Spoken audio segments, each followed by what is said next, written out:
My younger son, a pilot, called me. Mom, something strange is happening. My Sister-in-law is at the house. Yes, she is, I replied. She's in the shower. his Voice dropped to a whisper. That's impossible. I have her passport in my hands. She just boarded my flight to France. At that very moment, I heard footsteps behind me. I'm glad you're home.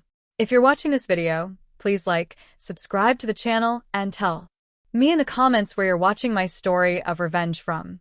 I want to know how far it has reached. This morning, just like any other, I was rushing to do the dishes after breakfast. My older son, Stephen, had left for work early, leaving the house quiet. His son, my grandson Matthew, that clever little rascal of 7, had already been picked up by the school bus.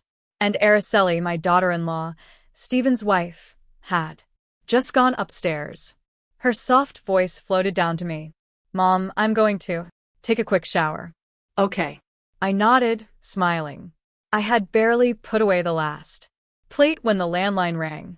I dried my hands on my apron and hurried to answer.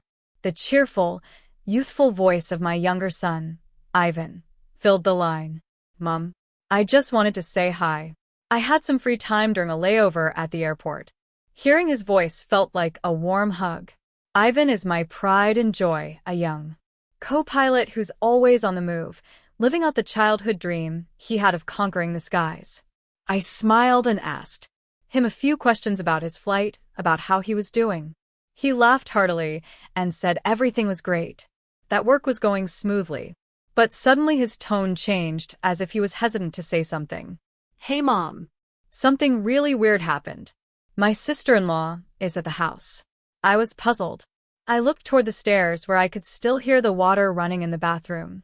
Of course she is, honey. Araceli is upstairs taking a shower, I replied, completely certain. Araceli had talked to me less than 10 minutes ago, and she was wearing that white blouse she always wore around the house. How could I be wrong? But on the other end of the line, Ivan was silent. For a long while. So long that I could hear his breathing. Then his voice became very serious, full of amazement. Mom, that's impossible because I have her passport right here in my hand. She just got on my flight headed for France. I laughed, thinking he must have been mistaken. Oh, honey, you must have seen wrong. I just saw Araceli.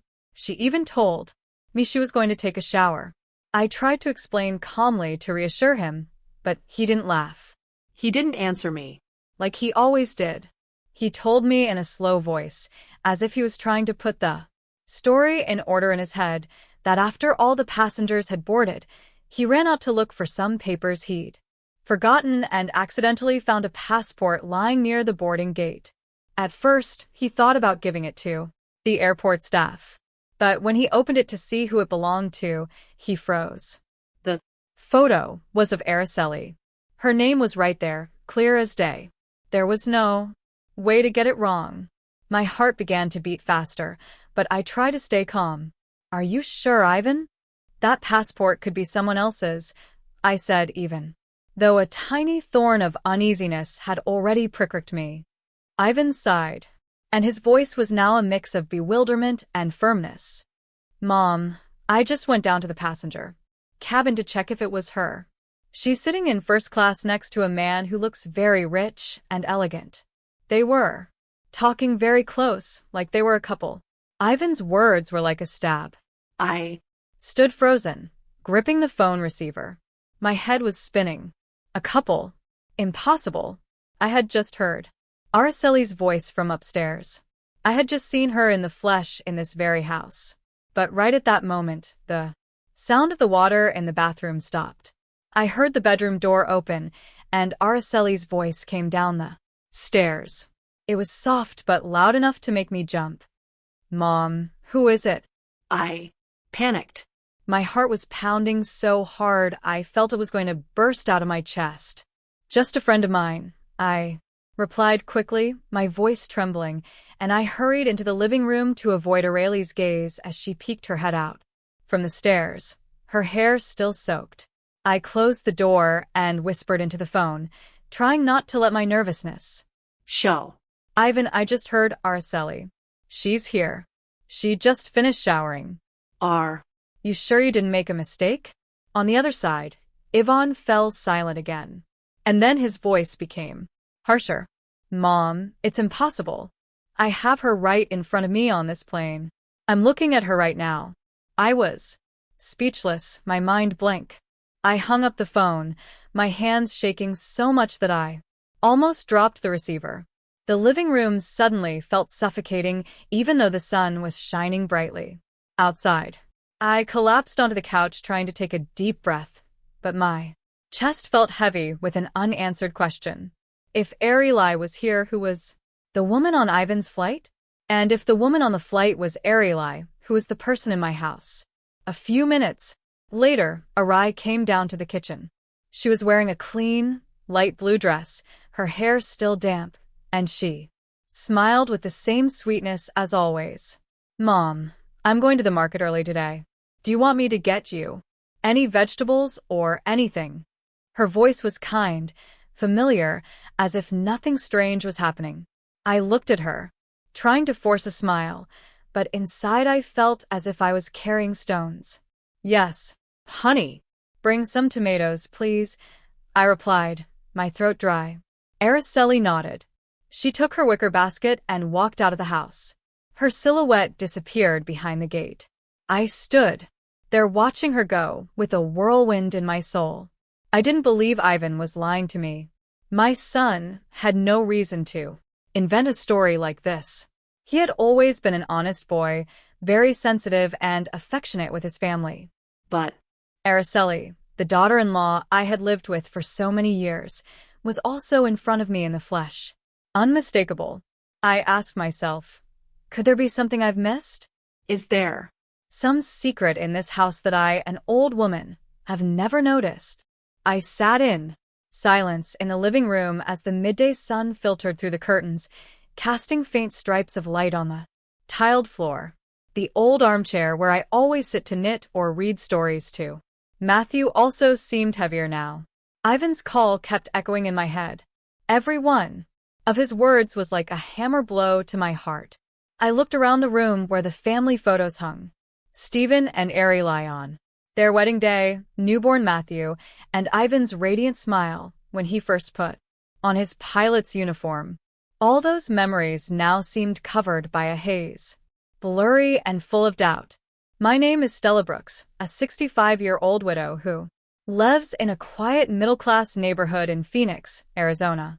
My husband, Raphael, passed away 10 years ago, leaving me with the two sons I love more than my own life.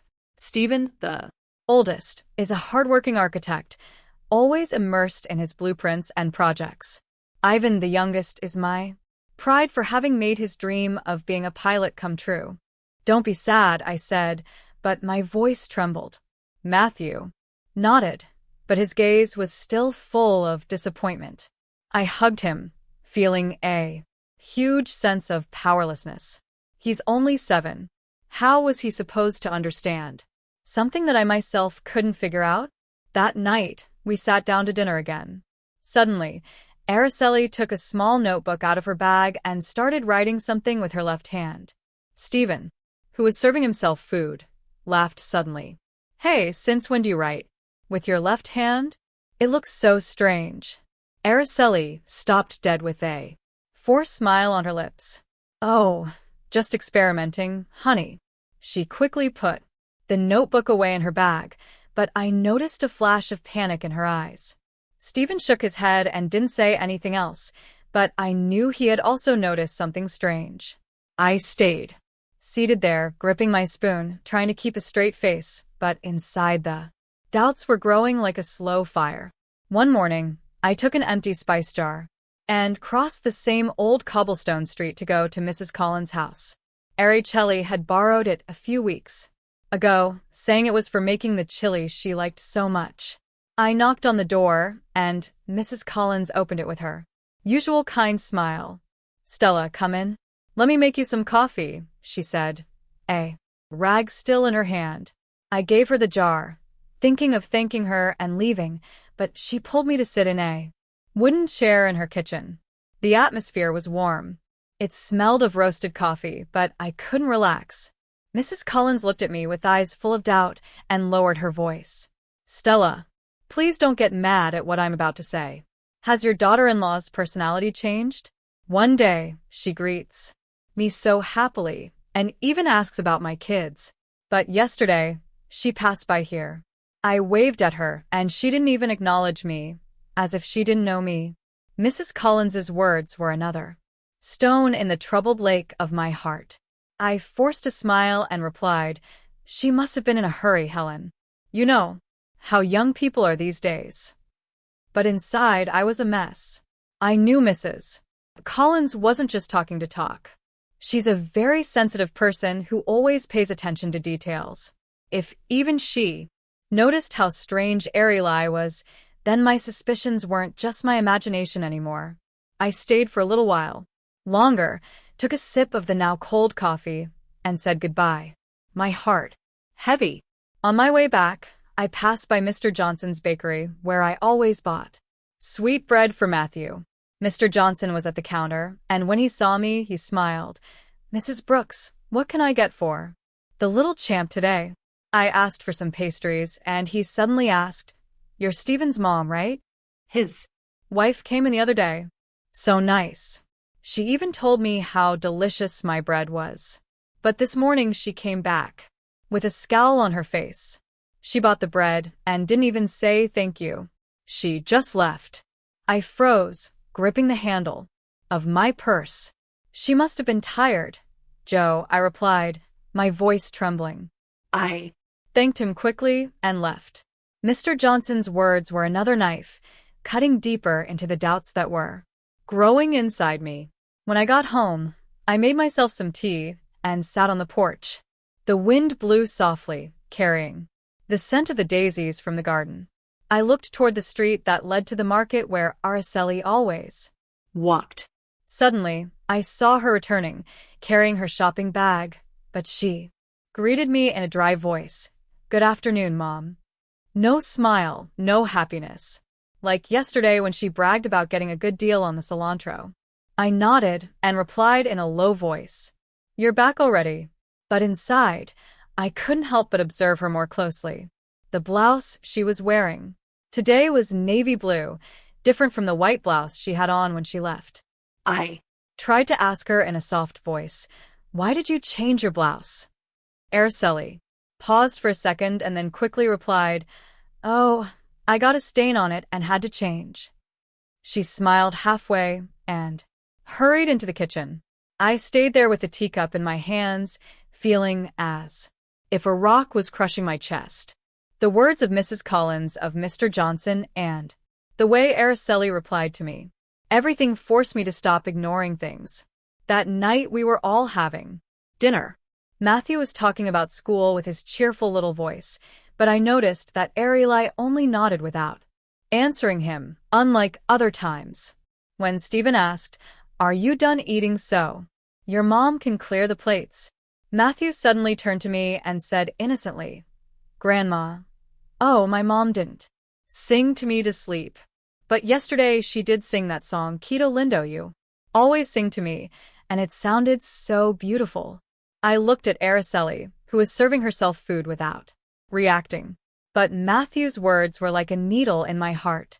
That lullaby, that Celito Lindo that I used to sing to Stephen and Yvonne, only Araceli and I knew it in this house. So, why did she sing it yesterday and not today? Why did she change so quickly? I got up to clear the plates, but my mind was no longer there. I remembered the times Arai would leave the house, saying she was going to see a friend, but would return with a strange look. One day she brought a bouquet of fresh flowers, saying a friend had given them to her.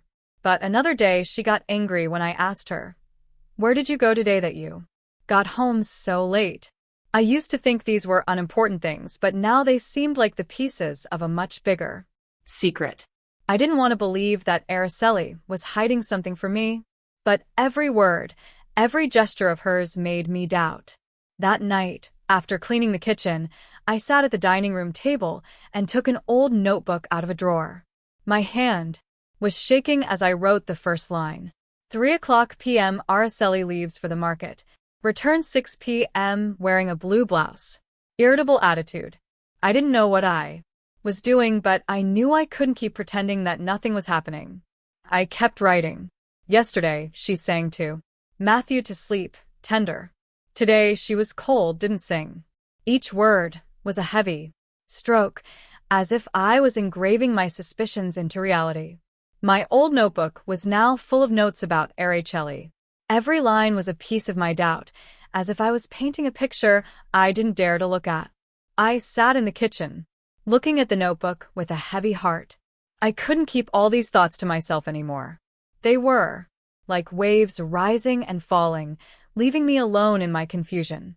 I needed someone to talk to, someone who would understand me, who wouldn't judge me, who wouldn't jump to conclusions.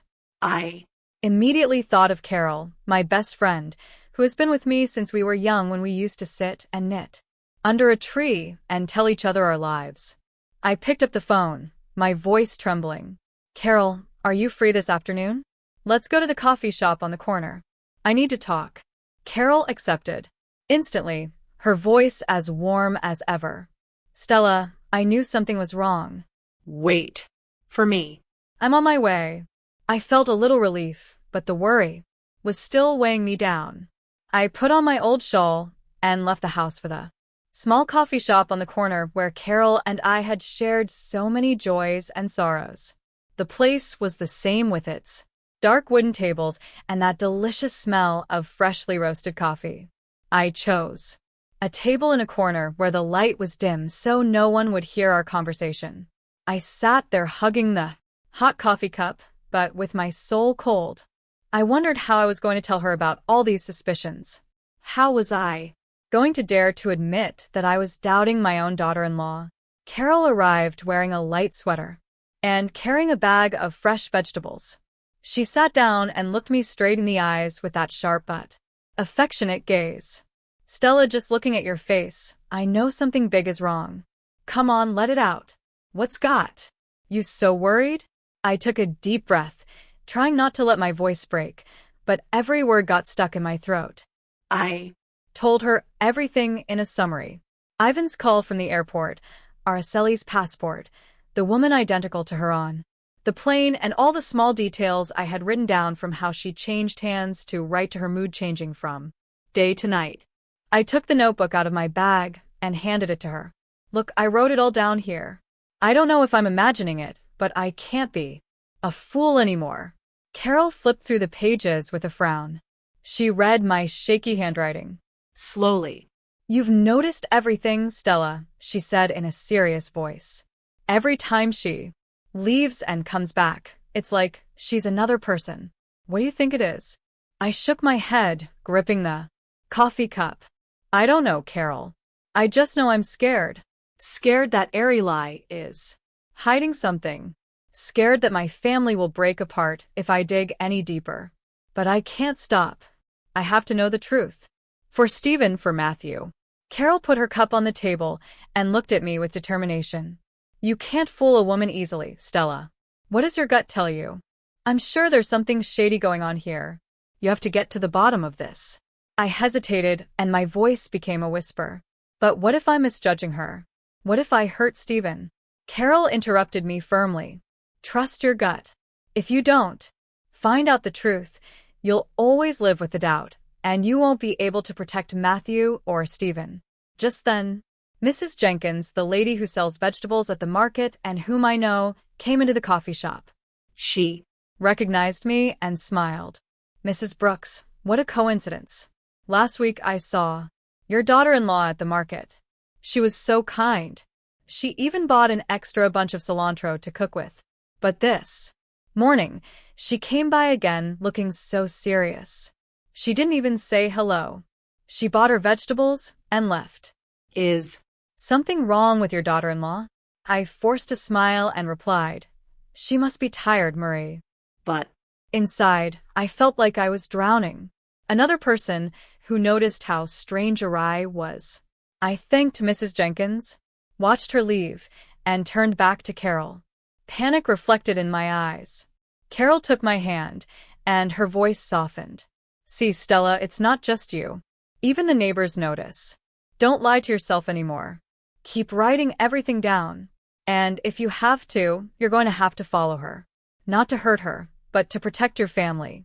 I nodded, but my heart sank. I knew Carol was right, but the idea of following my own daughter-in-law made me feel as if I was betraying my family. I had spent my whole life taking care of this home, and now I had to do something I never imagined. Investigate one of my own. That afternoon, I returned home, my head still a mess. Araceli left the house, carrying her familiar red basket. "Mom, I'm going to the market for a bit," she said in a soft voice. I nodded, but as soon as she disappeared behind the gate, I opened my notebook and wrote 3:00 p.m. Araceli leaves for the market carrying a red basket. Normal attitude. I stayed there watching the clock, counting every minute. At 6, Araceli returned, but the basket she was holding in her hand was now blue. I was surprised and asked her, "Did you switch baskets?" She smiled and quickly replied, "Yes, the other one broke and a friend lent me this one." I nodded, but my hands were shaking as I added to the notebook. Returned 6 p.m., carrying a blue basket, voice a little rushed. My notes were piling up.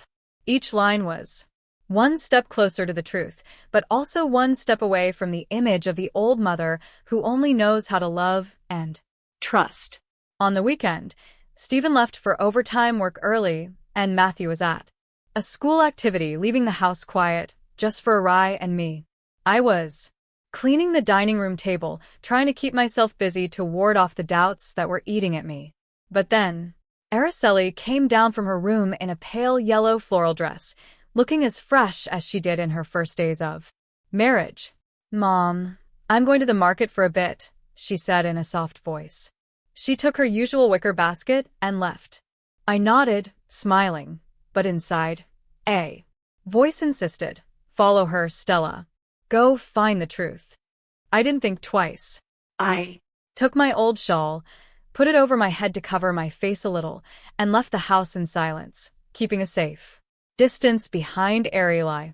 The sun was hot, sweat was soaking my back, but I didn't care. I just wanted to know where she was really going, what she was doing. Araceli walked quickly down the cobblestone street that led to the market. But suddenly, instead of turning right as always, she turned left into an alley behind a working-class neighborhood. The houses were old, crammed against each other with peeling paint and rusty tin roofs. I slowed down, my heart pounding, trying to hide behind some bicycles parked on the sidewalk. Araceli didn't look back. She kept walking. She went into an even narrower alley where the sunlight barely reached. I hid behind a mechanic shop where a man was concentrating on tightening nuts. I saw Araceli stop in front of an old wooden door, knock softly, and then go in and disappear. I stood there, my breathing ragged, my head spinning. What was my daughter-in-law doing there? This wasn't the market or any of the friends' houses she had mentioned. I wanted to walk over, knock on the door, and ask her directly, but my feet seemed to be nailed to the ground. I was afraid of the truth, afraid that what I was about to discover would break everything. In the end, I turned around and went back home, full of questions, each step heavier than the last. I had barely pushed the gate open when I froze. Araceli was standing in the kitchen, chopping vegetables with a white blouse on, completely different from the floral dress she had left in. She was frowning and looked at me with cold, sharp eyes. "Where did you go, Mom? That you're just getting back?" I stood frozen, my mouth dry, unable to say a word. Only a few minutes ago, I had seen her go into that alley in a yellow dress. How could she have gotten back so quickly? And this blouse? I stammered. I just went for a walk, that's all. Araceli nodded without saying anything else, but her gaze sent a shiver down my spine. I went up to my room pretending to look for something, but in reality it was to escape that look, to calm my heart that was pounding wildly in my chest. That night, I was sitting knitting when Matthew ran into my room, his cheeks red from playing in the yard. He hugged my legs, sobbing. Grandma, my mom yelled at me just because I dropped a pencil. not. Like yesterday. Yesterday, she was so nice, she even hugged me. I took Matthew in my arms, stroked his head, but inside, I felt like I was burning. Your mom was tired, honey. Don't be sad, I said, but my voice trembled. Matthew hid his face in my shoulder and whispered, Grandma, I want the mom from yesterday. I hugged him tighter, tears About to fall. my grandson's words were like a knife, engraving my suspicions. Even deeper. That night, I couldn't sleep. I lay in bed with my eyes wide open, staring at the ceiling. The images repeated over and over in my head.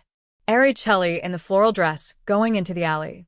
Araceli in the white blouse, standing in the kitchen. And Ivan's voice. She's on my flight. I took the notebook out of the drawer and wrote a sentence. I didn't even dare to believe myself. Maybe they are not the same person. That sentence felt like a curse and made me tremble. The next morning, I Decided to go back to that alley. couldn't bear the doubt anymore. I took the family photo that hangs in the living room, the one where Araceli smiles radiantly next to Stephen and Matthew. I held it tight and left the house, determined but terrified. The alley was the same as yesterday, silent and somber. I stopped next to a corn stand where a middle-aged woman was fanning the charcoal. I showed her the photo and asked, Excuse me, have you seen this young woman around here? The woman looked at it closely and then pointed. Oh, yes, of course. She comes and goes often from the house at number 14, that one over there. I thanked her, my heart pounding in my throat, and walked straight to that house. The house at number 14 appeared in front of me, with stained walls, a peeling wooden door, and a pot with a wilted daisy on the window frame. I stood there, my hands trembling, feeling that the whole world was holding its breath with me.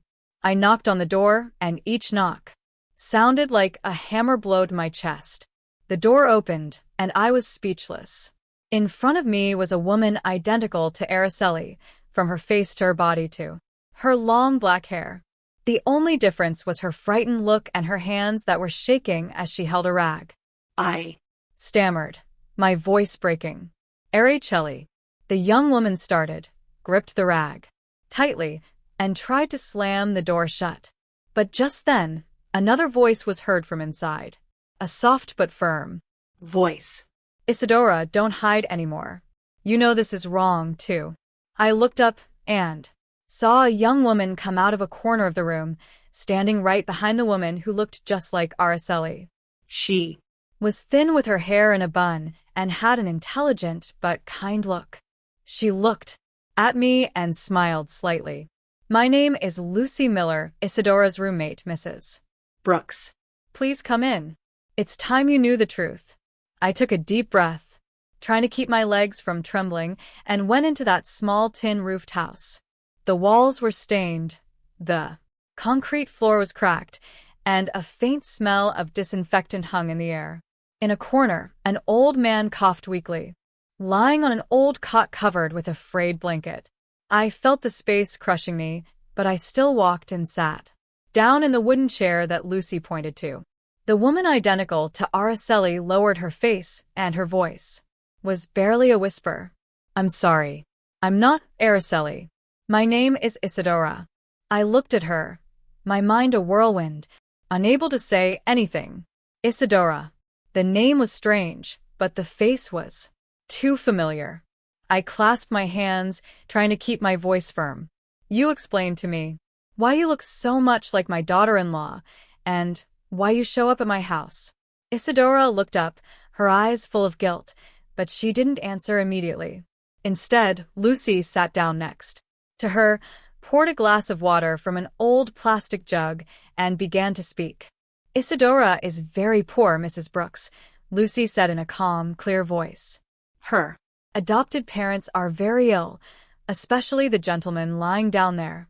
A few years ago, Isadora met Araceli by chance at a market. They looked like two peas in a pod, and Araceli took advantage of that. She proposed that Isadora pretend to be her, that she replace her for a few hours whenever she needed to.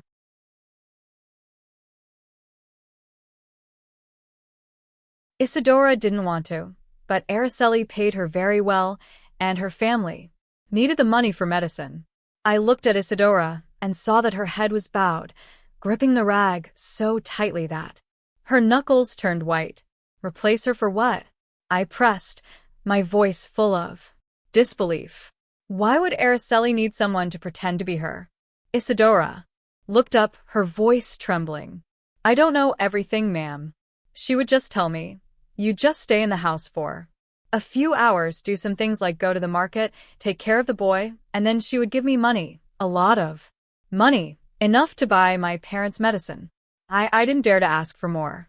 She lowered her head, and tears began to roll down her cheeks. I looked at her, my chest feeling tight. Every strange detail from the last few months suddenly made sense. The change of hands for writing, the personality that was sometimes sweet and sometimes sour, the voice that was sometimes gentle and sometimes cold.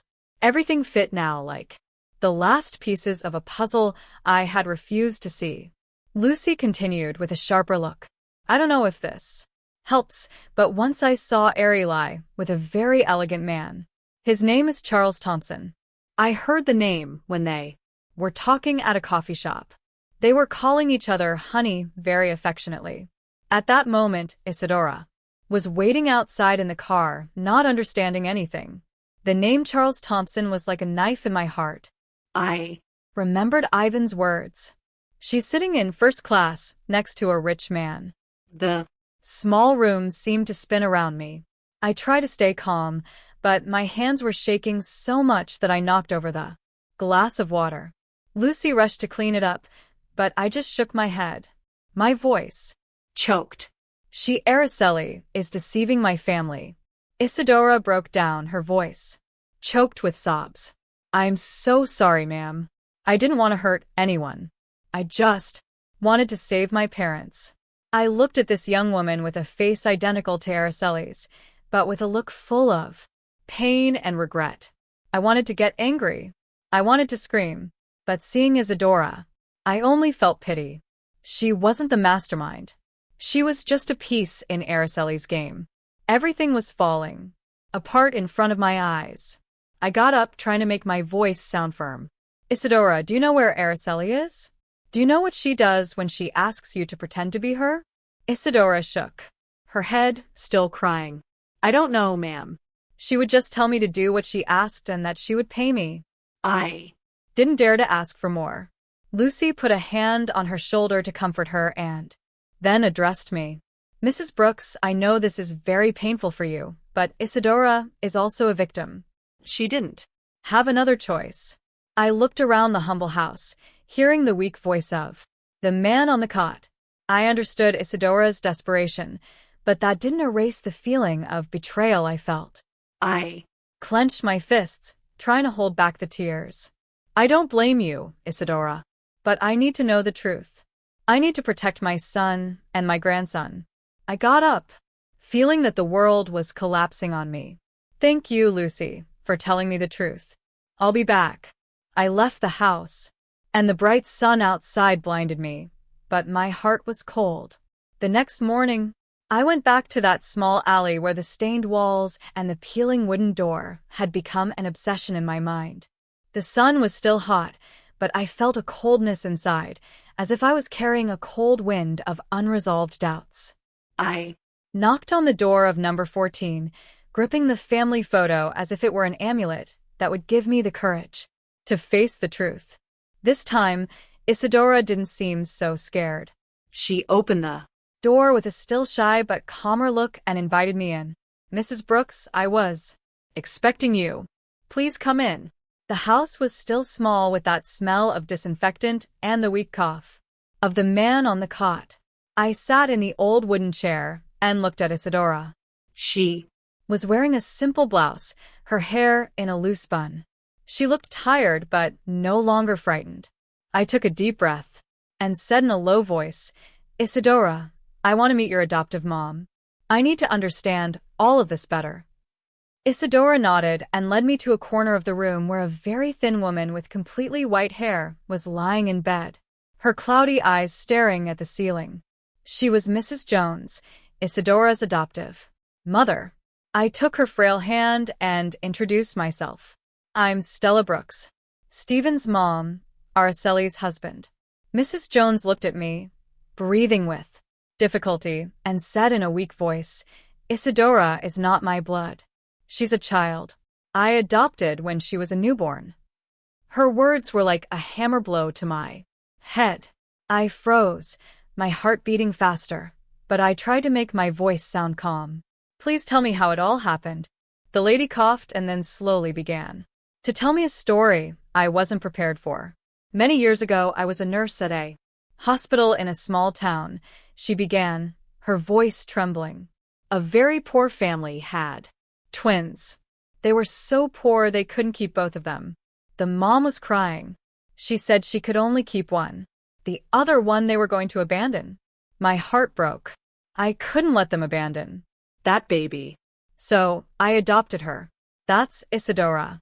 She stopped for a long cough and then looked at Isadora with immense love. "I raised her as if she were my own, but I know she has always wanted to find her real parents. I have nothing to give her but my love and this house." I sat there gripping the edge of the chair, my head spinning. "Do you know who Isadora's biological parents are?" I asked, my voice trembling.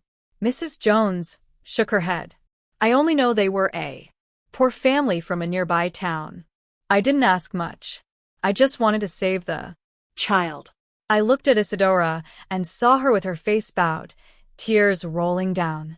"Mrs. Brooks, I don't know anything about my biological parents," she said, her voice choked. "But when I met Araceli, I thought maybe she knew something. She looks so much like me, but she never told me anything about that." I felt a lack of air. I asked Mrs. Jones to let me see her old papers, hoping to find a clue. She pointed to an old wooden dresser. Isadora took out a yellowish paper envelope and gave it to me. Inside there was a copy of some hospital papers with Isadora's date of birth. I read them quickly and felt my heart stop. Isadora's date of birth was exactly the same as Araceli's, the one I had seen on her papers when she married Stephen. I gripped the documents with trembling hands and looked at Isadora. You and Araceli could be twin sisters," I said, my voice lost. Isadora broke down, crying, covering her face. "So, Ara is my sister. Why didn't she tell me anything? Why did she make me do all that?" I looked at her, my heart shattered. I remembered the days when Araceli came to my house, radiant and confident, as if she had been born to be the perfect wife and mother. I had loved her. I had believed she would give Stephen happiness. But now I knew that she had not only deceived my family, but she had also taken advantage of her own sister, using her as a double to hide secrets I didn't even dare to imagine. I stood up, put my hand on Isadora's shoulder, and my voice, though firm, could not hide the pain. "Isadora, from today on I won't let anyone else take advantage of you. I'm going to help your parents with their illness, but in return, you have to cooperate with me. I need to bring this truth to light for Stephen, for Matthew." Isadora nodded, still crying. "I will help you. I don't want to live in this lie anymore." I looked at her and saw sincerity in her eyes, and for the first time I felt a ray of hope in the middle of the storm. I left the house and walked through the alley, my soul in turmoil. I passed by the bustling market where people were shopping and laughing. But in my mind, Mrs. Jones's words echoed like bells. Two twins, one abandoned, the other raised. And now their destinies had crossed in my own family. I returned home, my soul a mess, like a field after a storm. The truth about Araceli and Isadora, the secret of the twins, was a rock crushing my chest. I was at a crossroads for which I was not prepared. To confront my daughter-in-law, the woman who had deceived us all, and to reveal the truth, to Stephen and Matthew. That night, I called Ivan. My voice was firm, though my heart was trembling. Ivan, you have to come home tomorrow night.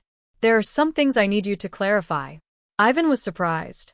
I could hear the worry in his voice. Mom, did something serious happen?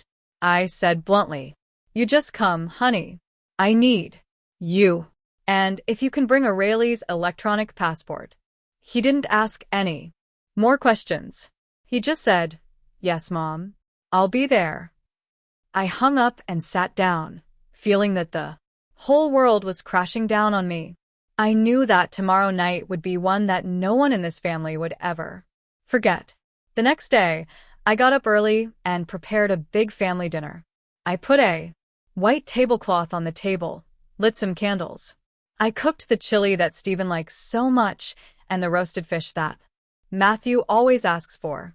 I wanted this dinner to be special, not to celebrate, but to mark a before and after. I was in the kitchen chopping vegetables, but my mind was somewhere else between that dark alley and Isidora's words.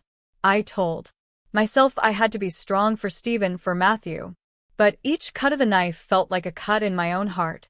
Stephen got home as it was starting to get dark, tired from work. Seeing the table set, he was surprised. What are we celebrating? Why did you make so much food, Mom? I smiled, trying to seem calm. I just wanted all of us to have a nice dinner. Sit down, honey. Arieli came in with her light blue dress, a soft smile, but a bit of nervousness in her eyes. Matthew ran to hug my legs. Grandma, the fish smells so good. I stroked his head, a lump in my throat. I knew that after this night, Matthew's innocent smile might never be so carefree again. We sat down at the table, and at first the atmosphere was lively. Stephen talked about work. Matthew spoke excitedly about the drawing he had made at school.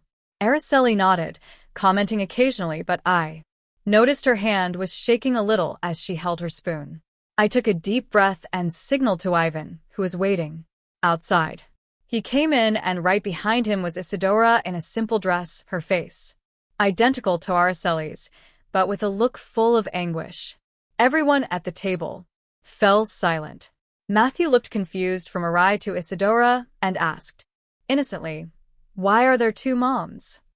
Stephen turned pale, dropped his spoon, and Araceli jumped up, shouting, what is this about, Mom? I stood up, gripping the edge of the table to keep from shaking. Sit down, Araceli, I said in a slow but firm voice. I need us to clear everything up. I started telling the story, and each word tore me up inside. Ivan's call from the airport when he saw her on a flight to France, even though she was still at home. The time she changed hands to write. Her personality, sometimes sweet and sometimes sour, and finally, my visit to the alley where I met Isidora and discovered the secret of the twins. You and Isidora are twin sisters, I said, looking her straight in the eyes. You took advantage of your sister to hide the truth. Tell us what the truth is. Araceli was trembling, her face as white as paper. She yelled, trying to defend herself. She's making it all up to humiliate me. How dare you? But Yvonne walked over and put a stack of papers on the table with a thud. This is a copy of your electronic passport with the entry and exit stamp from France, he said in a hard voice.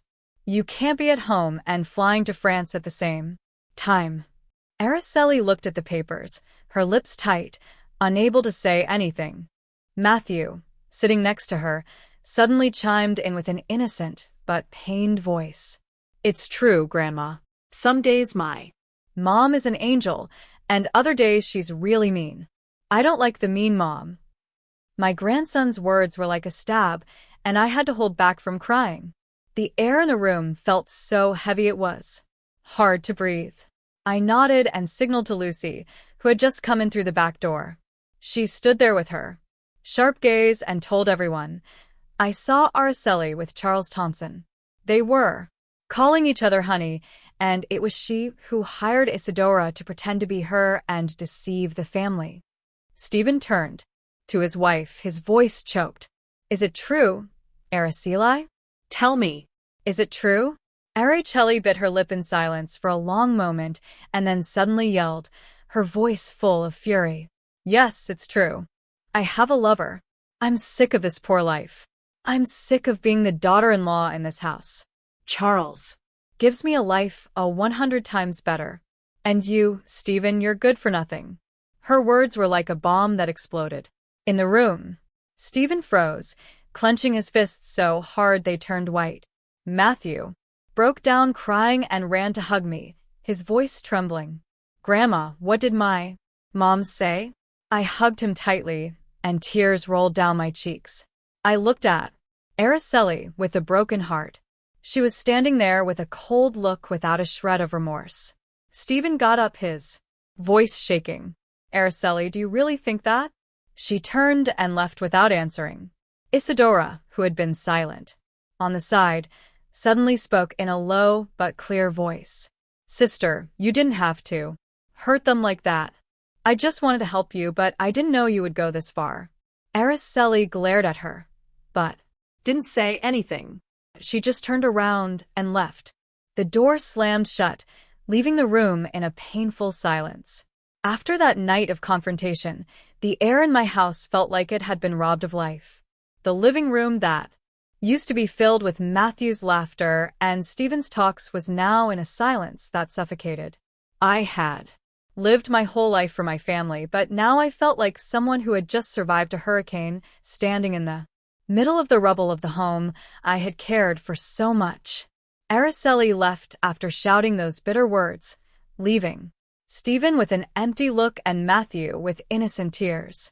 I knew everything had changed forever. A week later, Stephen and Araceli went to the courthouse for the divorce. I didn't go, but Stephen told me about it. Afterward, his voice dry, as if he had lost his soul. Mom. She didn't look at me or Matthew. She signed the papers and left with that man as if we had never existed. I sat next to him, taking his hand, trying not to cry. Araceli didn't ask for custody of Matthew, as if the boy had just been part of a play she had gotten tired of. My heart ached, not only for Stephen, but for Matthew, a 7-year-old boy who didn't Deserve to be abandoned like that. Don't worry, honey, I said, my voice trembling. I'll always be here, and Matthew will never be without love. But inside, I knew this wound would take a long time to heal. Stephen fell apart. he Became quiet, spoke little. He just buried himself in his work or sat watching Matthew play in the yard. I looked at my son and saw in his eyes the same sadness that my husband Raphael had in his last days when he knew he couldn't stay with us anymore. I wanted to hug him to tell him everything would be okay. but I didn't know where to start. Fortunately, Isadora appeared, silent as a small light in the darkness. She came to the house every day. She brought containers of warm food, sat down to play with Matthew, and wiped away his tears when he asked, Auntie, where did my mom really go? I looked at Isadora, saw that face identical to Araceli's, but with a completely different heart. She was sweet, patient, and always found a way to make Matthew Laugh. One afternoon, I saw Matthew run to hug Isadora with his cheerful little voice. Mom, Isadora, teach me how to draw a little bird. I was surprised, my heart Tight. The boy was calling her mom with a carefree smile I hadn't seen in a long time. Isadora laughed and stroked his head. Of course, my love, but you have to draw it very pretty, so I can see it. I stood there, tears rolling down my cheeks. Matthew's innocent words were like medicine that soothed my pain. I Knew that Isadora had not only replaced Araceli during those days of deception, but was becoming a part of our family. With her own sincere heart. One night, while I was cleaning the kitchen, Stephen called me to the living room. He was standing there holding a small ring with trembling hands. His look was a mix of nerves and determination. Isadora was by his side, her face flushed and her eyes shining. Stephen knelt, and his voice broke. Isadora, I don't want to waste any more time. You brought light back to me, and Matthew. Would you accept to be my wife and Matthew's mom? Isadora broke down crying, looking at me as if seeking my approval. I walked over, took her hand, and nodded gently. You deserve it. Honey, you've been part of this family for a long time. She hugged me. Her tears soaked my shoulder, and I knew that was the moment my family was beginning to heal. Stephen and Isadora's wedding was soon after. Something small but full of love. I was in the yard, looking at the red roses tied to the fence, listening to Matthew's laughter as he wore his little suit, being his dad's tiny best man. Ivan flew back from a work trip and stood next to his brother with a smile as radiant as the day he first put on his pilot's uniform. I sat in the front row, tears rolling down my cheeks. They weren't tears of loss, but of happiness. I looked at Isadora in her simple wedding dress, holding Stephen's hand, and I knew that my family had found a sincere heart. After losing a fraud, life after that went back to normal.